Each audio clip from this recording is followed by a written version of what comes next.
de Quillebeuf. Donc j'ai commencé il y a presque 40 ans les recherches généalogiques et je me suis intéressé très vite à cette branche, puisqu'ils étaient originaires de Quillebeuf et surtout qu'ils étaient tous capitaines de Moncourt. Donc c'est des métiers qui laissent énormément de traces. Évidemment, c'était assez intéressant pour un débutant de s'intéresser à ça. Et puis évidemment, au fur et à mesure que j'ai avancé dans mes recherches, je me suis de plus en plus intéressé à Quillebeuf. Et donc il y a quelques années que j'ai documenté un peu plus. Le musée Haussel m'a fort gentiment demandé d'animer une visite, donc je vais vous parler de Quillebeuf aujourd'hui. Alors, mon intention n'est pas du tout de vous parler de l'histoire de Quillebeuf de façon générale, c'est pas ça à quoi je me suis intéressé. Ce dont je vais vous parler aujourd'hui, c'est quelque chose qui n'est pas forcément très connu, mais qui est l'importance stratégique énorme qu'a eu Quillebeuf pendant des siècles, et ce jusqu'à la moitié du 19e siècle, c'est-à-dire au moment où les travaux d'antiquement ont commencé. Importance stratégique sur le contrôle de la navigation en Basse-Seine, et ce faisant sur la protection du Royaume de France.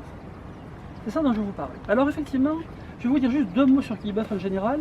Il y a eu certainement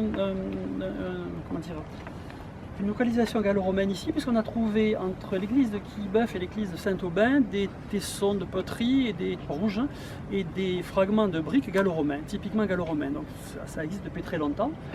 En revanche, l'origine de la création du village est sans doute scandinave, puisque Kilboe en vieux danois, ça veut dire le village de l'estuaire, le village de la baie. Et comme on va le voir, à cette époque-là, Quillebeuf était situé tout à fait au fond de l'estuaire, et comme tous les noms qui finissent par Beuf, voilà, les Vikings ont laissé assez peu de traces, mais essentiellement des traces au niveau de la toponymie.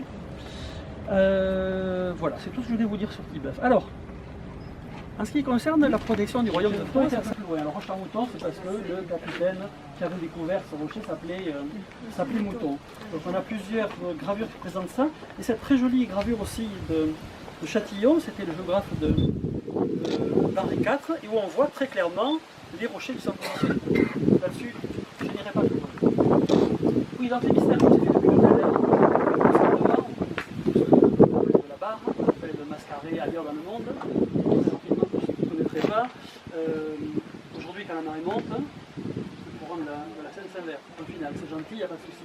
À l'époque, compte tenu de la configuration de l'estuaire, cette remontée de la marée et se faisait dans des conditions extrêmement difficiles. C'est-à-dire qu'il y avait une vague, un mascaré, comme on en trouve encore aujourd'hui dans la Gironde, dans l'Amazone, dans une autre rivière, un fleuve en Inde. Il y avait un mascaré, et donc une vague qui remontait. Et ici, ça avait des proportions énormes, c'est-à-dire que le mascaré faisait 7 mètres de haut sur les bords et 4 mètres au milieu.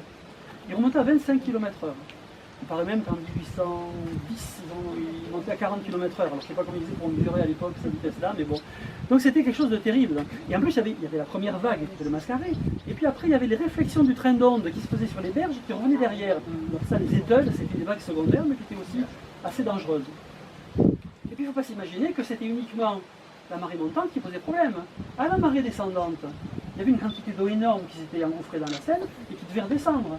Encore une fois, à cause de ces bancs, l'eau circulait dans des chenaux, donc on avait des courants extrêmement violents. Ce qui fait qu'un bâtiment